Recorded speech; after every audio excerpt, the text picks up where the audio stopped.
What inspired you to write The 1% Chance, and what do you hope readers take away from it? Writing the book was a way to process my thoughts around being diagnosed with MND. I was reluctant to go public with my diagnosis, but having been inspired by others in my position who have shared their stories, I decided to put mine out there in hopes that I might encourage someone else. How does The 1% Chance challenge the conventional narrative around motor neuron disease, MND? In my experience, the narrative around the disease looks past current patients and focuses on future research and fundraising. I was determined to do everything I could to stay well, and looking further into MND, I found that there are a small number of people who have stabilized or even reversed their symptoms. There are no guarantees, but with nothing to lose, I wanted to go beyond the pathway that was offered to me and write a different story for myself. Can you share what it was like to receive your diagnosis and how you processed it emotionally? Receiving the diagnosis was awful, the worst moment of my life. The word devastating comes to mind, but that doesn't really cover it. It's taken a long time to process, and I don't know if you ever really get used to the idea, but I try to be grateful for the good life I have from my family and friends and the amazing experiences and opportunities I've had along the way. You learn to find joy in little things, laughs with your family, eating good food, walking, music, things you took for granted before. How did your research into health, wellness, and lifestyle changes impact your approach to living with MND? I instinctively felt I had to shore up my body against the disease in whatever way I could. By working with a fantastic functional nutritionist and through my own research, I've learned how amazing the human body is and how our nutrition, movement, sleep, and social interactions can affect our health down to the cellular level. Through a series of lifestyle changes, I'm now much healthier than I've ever been in my life, and I have no doubt that this is contributing towards a better quality of life. What was the biggest challenge you faced while writing this book, both physically and emotionally? The biggest challenge in writing this book has been thinking forward to what the future might hold for me and my family. Naturally, you want to be there for your family and to see your kids grow up, go to university and start their own family, but when that's in jeopardy, you can't help but feel you're letting them down. Making lifestyle changes can be challenging, but managing thoughts and emotions is much, much harder. In the book, you discuss various lifestyle changes you made. Which ones have had the most significant impact? I've come to believe that an individual change can only do so much, and that it's the culmination of many little daily habits that leads to true wellness. Eating organic food is good. So is exercise. So is improving sleep. So are good relationships.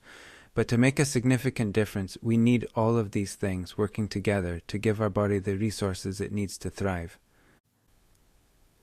You explore the connection between mind and body in your journey. What have you discovered about the power of mindset in health? I've learned that when it comes to health, hope, for example, has been linked to better health outcomes. From my own experience, my mood and emotions can have a noticeable effect on my symptoms. Mindfulness techniques can help me to feel calm, while using simple cues like upbeat music, movement, or looking at family photos can prompt me to feel more hopeful and optimistic.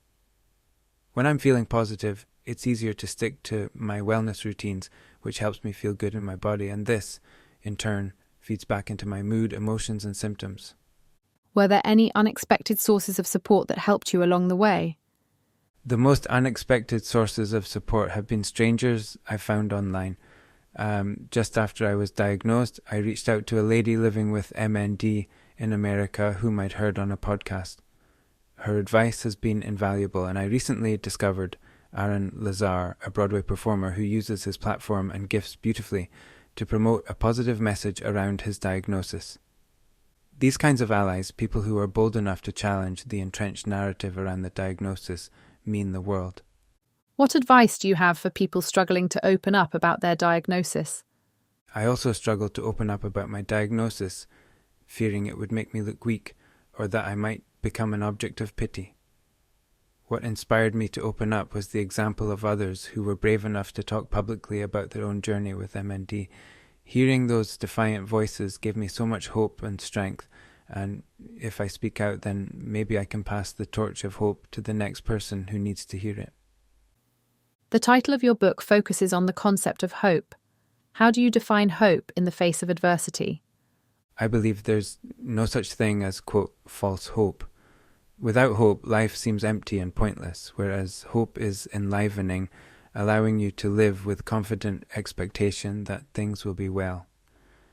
Studies have shown that people living with hope have better health outcomes.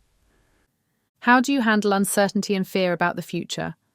Thinking about the future can be challenging, but none of us know for sure what the future holds. I try not to put limits on what's possible for me, and I don't see anything as a foregone conclusion. I try to think about what I can do today and don't set my sights on illness or loss. Rather, I choose to focus on wellness without putting limits on what that could mean. What do you say to those who feel hopeless after receiving a difficult diagnosis? I understand, and it's completely normal to feel hopeless in the face of a difficult diagnosis. I've found that learning about the disease, understanding the things I can do to bolster my health, and taking those things into my own hands gives me a feeling of empowerment that has been invaluable in my journey. How do you see the 1% chance contributing to the broader conversation about MND? I think the narrative around MND needs to change. I don't think my book alone will achieve that, but I hope the 1% chance can add a voice to the conversation, particularly from the patient's perspective. We know that there are a small number of people who have turned the disease around that should give us all hope. We must continue to invest in research for new treatments, but also work to look at things differently, finding more ways to support those living with the diagnosis today. With the right approach, we can break established mindsets and improve outcomes for everyone affected by MND, both now and in the future.